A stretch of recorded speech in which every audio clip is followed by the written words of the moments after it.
কেইজন মন্ত্ৰী গুৱাহাটীৰ মুখ্যমন্ত্ৰীৰ কাৰ্যালয়ৰ পৰা সংলগ্ন হয় আৰু কেইবাগৰাকী মন্ত্ৰী ডিব্ৰুগড়ত উপস্থিত থাকে। আজিৰ কেবিনেটে প্ৰধানমন্ত্ৰী নৰেন্দ্ৰ মোদী ডাঙৰীয়াক ধন্যবাদ জনায় যে যোৱাকালি ভাৰত চৰকাৰে নামৰূপত 12.7 লাখ মেট্ৰিক টন ক্ষমতাৰে ইউৰিয়া আৰু এমোনিয়া প্লান্ট এটা নিৰ্মাণৰ বাবে অনুমোদন জনায় আৰু এই গোটেই প্ৰকল্পটোৰ বাবে 10,601 কোটি টকা ধাৰ্য কৰে। মই বিনম্ৰতাৰে সৈতে ৰাইজক জনাব বিচাৰিম যে এই নামৰূপৰ ইউৰিয়া প্লান্ট বা এমোনিয়া প্লান্ট নিৰ্মাণৰ ক্ষেত্ৰত প্ৰধানমন্ত্ৰী নৰেন্দ্ৰ মোদী ডাঙৰীয়াই কেন্দ্ৰীয় বাজেট আৰু এডভান্টেজ আসাম 2.0 ঘোষণা কৰিছিল আৰু এডভান্টেজ অসম কাৰ্যসূচীত যোগদান কৰি গৈয়েই প্ৰধানমন্ত্ৰী ডাঙৰীয়াই প্ৰথম সুযোগতে এই বিশেষ প্ৰকল্পটো কেন্দ্ৰীয় কেবিনেটৰ দ্বাৰা অনুমোদিত কৰোৱায়। আপোনালোক সকলোৱে জানে যে এই প্ৰকল্পটোত ভাৰত চৰকাৰৰ 60% অংশীদাৰিত্ব থাকিব আৰু অসম চৰকাৰে এই প্ৰকল্পটোত 40% অংশীদাৰিত্ব ল'ব। আৰু যদি ইণ্ডিভিজুৱেল এণ্টিটি হিচাপে চাব যাওঁ, ভাৰত চৰকাৰৰ 4টা সংস্থাই ইয়াত নিজৰ নিজৰ অংশীদাৰিত্ব ল'ব।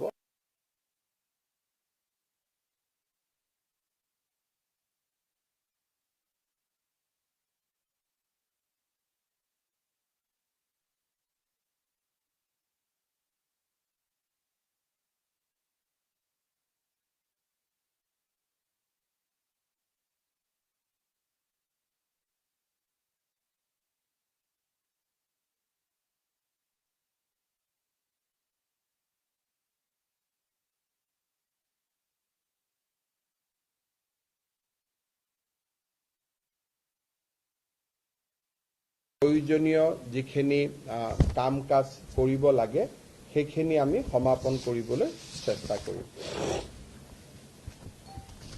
আজিৰ কেবিনেটে আমাৰ মৰাণ জনগোষ্ঠীৰ বাবে এটা গুৰুত্বপূৰ্ণ সিদ্ধান্ত গ্ৰহণ কৰে। আমি সকলোৱে জানো যে অৰুণাচল প্ৰদেশৰ বিভিন্ন স্থানত মৰাণ জনগোষ্ঠীৰ লোকসকলে বাস কৰে, কিন্তু অৰুণাচল চৰকাৰে তেওঁলোকৰ যিয়ে অসুবিধা নহওক কিয় এই যুৱক যুৱতীসকলক বা বাসিন্দাসকলক স্থায়ী নাগৰিকত্বৰ প্ৰমাণপত্ৰ নিদিয়া বাবে বা PRC নিদিয়া বাবে অৰুণাচলত তেখেতসকলে বিভিন্ন সুবিধাৰ পৰা বঞ্চিত হ'বলগীয়া হয়।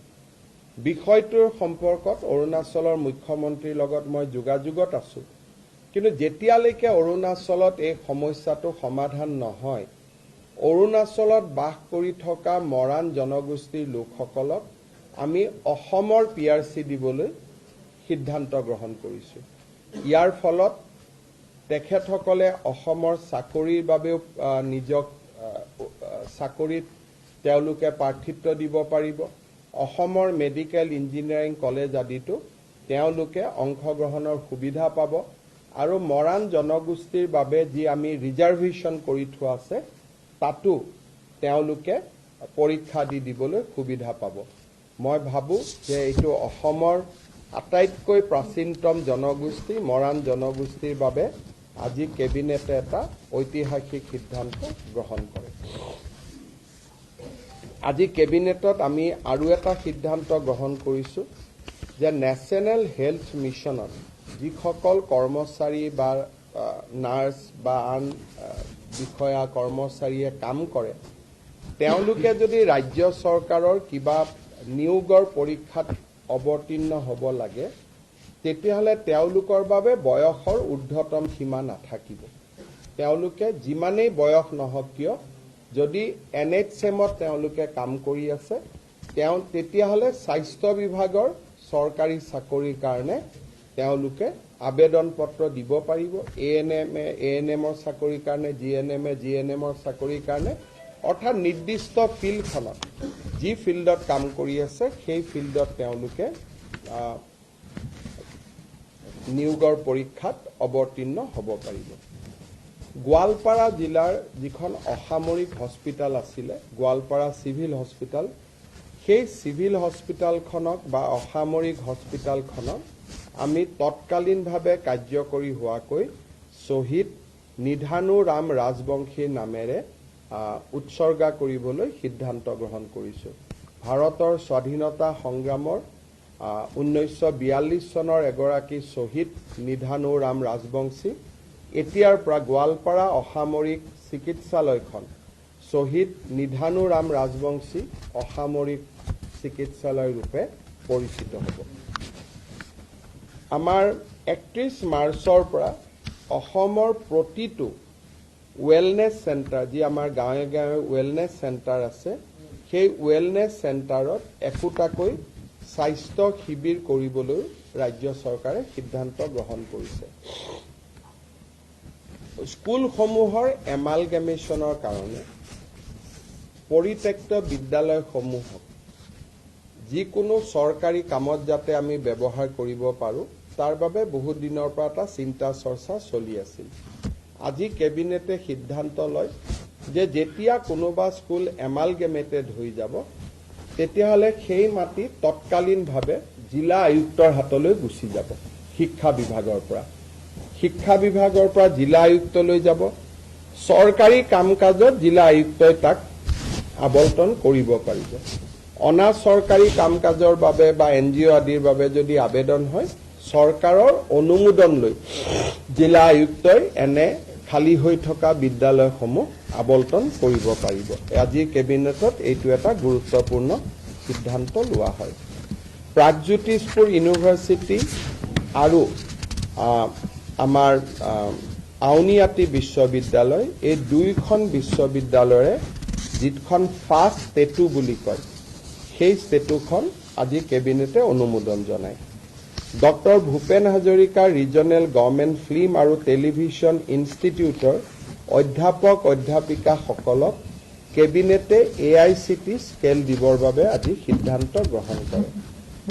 জোনাই বিধানসভা সমষ্টিত আজি কেবিনেটে চিমেণ্ট CC টাঙনি ডেভেলপমেণ্ট ব্লক নামে নতুন ব্লক এটা নিৰ্মাণ কৰে। জোনাই সমষ্টিটো যথেষ্ট ডাঙৰ সমষ্টি আছিল। এটাই মাত্ৰ তাত ব্লক থকাৰ বাবে ৰাইজৰ অসুবিধা হৈছিলে। আজি জোনাই সমষ্টিত আমি চিমেণ্ট CC টাঙনি উন্নয়ন খণ্ড নামে আৰু এটা উন্নয়ন খণ্ড গঠনৰ সিদ্ধান্ত গ্ৰহণ কৰোঁ। আজি আমাৰ কেবিনেটত কমতাপুৰ, মৰাণ আৰু মটক অট'নমাছ কাউন্সিলৰ তিনিওখন বিল সংশোধন কৰাৰ বাবে সিদ্ধান্ত গ্ৰহণ কৰা হয়। এই সিদ্ধান্তৰ ফলত কমতাপুৰ পৰিষদত কোচ ৰাজবংশীৰ উপৰিও ST, SC, OBC আৰু MOBC থকা গাঁওসমূহো সন্নিৱিষ্ট হ'ব। মৰাণ আৰু মটক কাউন্সিল দুখনতো সেই ধৰণে আমি এমেণ্ডমেণ্ট আনিছোঁ যে যদি ক'ৰবাত 50%তকৈও কম মৰাণ মটক জনগোষ্ঠীৰ লোক থাকে, তেওঁলোকো অট'নমাছ কাউন্সিলত সোমাব পাৰে। তাৰ ব্যৱস্থা আজি আমি কৰিছোঁ, কিন্তু এইখিনি পাৰ্ট ভিলেজ হিচাপে হ'ব। অন্যান্য জনগোষ্ঠী কাউন্সিলত নোসোমাই মৰাণত মৰাণ, মটকত মটক, এই ধৰণে আমি ব্যৱস্থা কৰিছোঁ। আজি কেবিনেটে এটা গুৰুত্বপূৰ্ণ সিদ্ধান্ত লৈছে যে গুৱাহাটী, ডিব্ৰুগড় আৰু শিলচৰত দোকান পোহাৰ এতিয়া 24 ঘণ্টা খোলা ৰাখিব পাৰিব। আৰু সাপ্তাহিক এটা যি বন্ধৰ কথা আছিল, এতিয়াৰ পৰা সাপ্তাহিক বন্ধটো নাথাকিব। চৰকাৰী নিয়মত নাথাকিব, কোনোবাই বন্ধ কৰিব খুজিলে কোনো আপত্তি নাই। ডিব্ৰুগড়, গুৱাহাটী আৰু শিলচৰ পৌৰ নিগম, মিউনিচিপালিটি, কিন্তু বাকী টাউনসমূহতো, যাক এই গুৱাহাটী, ডিব্ৰুগড়, শিলচৰ মিউনিচিপালিটি কৰ্পৰেশ্যন, কিন্তু বাকী টাউনসমূহতো ৰাতি 2টা বজা পৰ্যন্ত দোকান পোহাৰ খোলা ৰাখিব পাৰিব। গ্ৰাম্যাঞ্চলত ৰাতি 11 বজালৈকে দোকান পোহাৰ খোলা ৰাখিব পাৰিব, যাতে আমাৰ ক্ষুদ্ৰ ব্যৱসায়ীসকলৰ উপাৰ্জন বৃদ্ধি হয়। তাৰ বাবে আমি এই ব্যৱস্থাটো গ্ৰহণ কৰিছোঁ। কিন্তু শ্ৰমিকক বছৰত সপ্তাহত 48 ঘণ্টাতকৈ বেছি কাম কৰাব নোৱাৰিব, একেটা ষ্ট্ৰেচত 9 ঘণ্টাতকৈ বেছি কাম কৰাব নোৱাৰিব, আৰু শ্ৰমিকক মই 24 ঘণ্টা দোকান খোলা ৰাখিলোঁ, তাৰমানে শ্ৰমিকৰ 3টা শিফ্ট কৰিব লাগিব। তাৰমানে শ্ৰমিকসকলক কষ্টত দি পেলাই এইটো সুবিধা নহয়। ইয়াৰ ফলত এমপ্লয়মেণ্ট যাতে বৃদ্ধি হয়। 9 আৱাৰ্ছৰ কাৰণে যদি দোকানখনে 2টা এমপ্লয়ী ৰাখিছিল, এতিয়া 24 ঘণ্টাৰ কাৰণে তেওঁ 3টা শিফ্টত আৰু 4জন বেছিকৈ এমপ্লয়ী ল'ব, যাতে আমাৰ অসমত নিয়োগৰ সুবিধা হ'ব পাৰে, ব্যৱসায় বাণিজ্য ভাল হ'ব পাৰে বিহুৰ বতৰৰ আগত, পূজাৰ বতৰৰ আগত। তাৰ বাবে আমি এই সিদ্ধান্ত গ্ৰহণ কৰিছোঁ, আৰু মই ভাবোঁ যে এই সিদ্ধান্তই আমাৰ অসমৰ ব্যৱসায়ী মহলক যথেষ্ট সহায় কৰিব। আমাৰ অসমৰ কামৰূপ আৰু বঙাইগাঁও জিলাত 2খন PRF আছিল। PRF মানে প্ৰপ'জ ৰিজাৰ্ভ ফৰেষ্ট। এখনৰ নাম চৰাইবাহা, এখনৰ নাম খোৰাগাঁও। এই 2খনকে আমি ৰিজাৰ্ভ ফৰেষ্টলৈকে আজি কনভাৰ্ট কৰিছোঁ। তাৰ ফলত অসমত বনাঞ্চলৰ মাটিকালি বৃদ্ধি হ'ব। এই 2খন প্ৰপ'জ ৰিজাৰ্ভ ফৰেষ্ট হোৱা বাবে আমাৰ ৰিজাৰ্ভ ফৰেষ্টৰ মাটিকালি 700 হেক্টৰ বৃদ্ধি পাব। আজি আমাৰ কেবিনেটত আৰু এটা সিদ্ধান্ত গ্ৰহণ কৰা হয়। ডেভেলপমেণ্ট কাউন্সিলসমূহে কেতিয়াবা নিজৰ বাজেট নাথাকিলেও অতিৰিক্তকৈ কিছুমান অৰ্ডাৰ আদি দিয়া দেখা যায়। কিছুদিন আগতে তেনেকে সোণোৱাল কছাৰী কাউন্সিলত খেলি মেলি হৈছিলে, আমৰি কাৰ্বিত খেলি মেলি হৈছিল। কাউন্সিলে নিজৰ বাজেটতকৈ বেছি ধনৰ কোনো ঠিকা দিব নোৱাৰিব বুলি আজি কেবিনেটে নিজৰ বিধিখন সংশোধনী কৰে। চাহ বাগিচা অঞ্চলত ৰাস্তা বনাবৰ বাবে কেবিনেটে আজি 262 কোটি টকা অনুমোদন জনায়। আজিৰ কেবিনেটত আমি আৰু এটা সিদ্ধান্ত গ্ৰহণ কৰোঁ। আপোনালোকে জানে যে দীৰ্ঘদিন ধৰি অসমৰ প্ৰাথমিক বিদ্যালয় শিক্ষক সংস্থা আৰু আনসকলে এটা দাবী কৰি আহিছিল যে প্ৰধান শিক্ষকৰ পদ প্ৰাথমিক বিদ্যালয়বিলাকত হ'ব লাগে। ইতিমধ্যে আমি এইটো সিদ্ধান্ত লৈছিলোঁ যে য'ত 150 ছাত্ৰ ছাত্ৰী আছে তাতে প্ৰধান শিক্ষক পদ আমি সৃষ্টি কৰিম। তাৰ পিছত আমি সিদ্ধান্ত ল'লোঁ যে 100 যদি ছাত্ৰ ছাত্ৰী আছে তাতো আমি এটা প্ৰধান শিক্ষকৰ পদ সৃষ্টি কৰিম। এই প্ৰক্ৰিয়া ইতিমধ্যে আৰম্ভ হৈছে। কিন্তু আজি আমি কেবিনেটত এটা খুব ইম্পৰ্টেণ্ট সিদ্ধান্ত লৈছোঁ যে যদি কোনোবা স্কুলত 50 জন ছাত্ৰ ছাত্ৰী আছে, 50 টোটেল যদি ষ্টুডেণ্ট আছে LP স্কুলত, এইটো UP আৰু হাইস্কুলক লৈ এইটো সমস্যা নাই, এইটো অকল LP স্কুলক লৈ সমস্যা আছিলে। যদি 50 জনো ষ্টুডেণ্ট আছে তেতিয়াহ'লে তাত আমি এটা প্ৰধান শিক্ষকৰ পদ সৃষ্টি কৰিম। এই সিদ্ধান্তৰ ফলত বহুদিন ধৰি প্ৰাথমিক শিক্ষক সন্মিলনী বা আন শিক্ষকসকলে কৰি অহা বিভিন্ন তেওঁলোকৰ ক্ষোভ বা প্ৰতিবাদ সামৰণি পৰিব বুলি মই বিশ্বাস কৰোঁ যে এতিয়া 50 জন ছাত্ৰ ছাত্ৰী হ'লেই এজন প্ৰধান শিক্ষকৰ পদ আমি স্কুলত সৃষ্টি কৰিম। আৰু এই প্ৰধান শিক্ষকসকল DDO হ'ব, তেওঁলোকৰ বিত্তীয় আৰু প্ৰশাসনিক ক্ষমতাও থাকিব। এতিয়া মই আপোনালোকৰ এটা বিশেষ ইতিহাসৰ পৃষ্ঠালৈ আপোনালোকৰ ধ্যান আকৰ্ষণ কৰিব খুজিম। অসমৰ প্ৰথমগৰাকী অকংগ্ৰেছী মুখ্যমন্ত্ৰী শ্ৰী গোলাপ বৰবৰাৰ জন্ম শতবাৰ্ষিকী 29 আগষ্ট 2025 পৰা আৰম্ভ হ'ব। অসমৰ ৰাজনীতিত আৰু আমাৰ জাতীয় জীৱনত প্ৰয়াত গোলাপ বৰবৰাৰ এক সাগৰ সমান বৰঙণি আছে। আমি সকলোৱে জানো যে 1968 চনৰ পৰা 1974 চনলৈ তেখেত ৰাজ্যসভাৰ সাংসদ আছিল। জৰুৰী অৱস্থাৰ সময়ত কংগ্ৰেছে তেখেতক কাৰাগাৰত নিক্ষেপ কৰিছিল।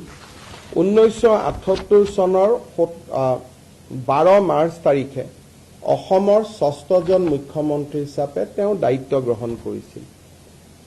তেখেতৰ নেতৃত্বত 10 বিঘা মাটি পৰ্যন্ত খেতিয়কৰ খেতিৰ খাজানা মাফ হৈছিল। 10ম শ্ৰেণী পৰ্যন্ত সকলো বিদ্যালয়ৰ মাচুল মাফ কৰি দিয়া হৈছিল। চিকিৎসালয়ত গভৰ্ণমেণ্ট চিকিৎসালয়ত মাচুল নোহোৱাকৈ ৰোগী চোৱাৰ ব্যৱস্থা তেওঁৰ দিনতে আৰম্ভ হৈছিল।